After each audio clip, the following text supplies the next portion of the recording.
রাজধানীর লালবাগ থানার খালেদ সাইফুল্লাহ হত্যা মামলায় সাবেক সংসদ সদস্য সোলাইমান সেলিমকে 3 দিনের রিমান্ডে পাঠানোর আদেশ দিয়েছে আদালত।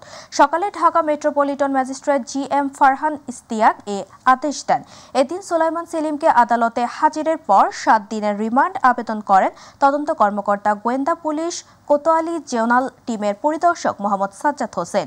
এ সময় রাষ্ট্রপক্ষের আইনজীবী বলেন, গণমাধ্যমে প্রচারিত এক ভিডিও সংবাদে ঘটনাস্থলে আসামির সম্পৃক্ততার প্রমাণ পাওয়া গেছে।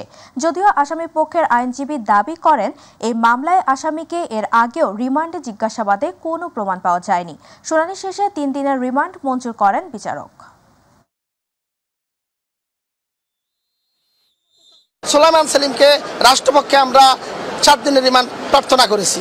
মাননীয় আদালত রাষ্ট্রপক্ষের বক্তব্য শুনে এবং আসামি পক্ষের বক্তব্য শুনে উভয় পক্ষের বক্তব্য শ্রবণান্তে মাননীয় আদালত সন্তুষ্ট হয়ে 3 দিনের রিমান্ড মঞ্জুর করেছে।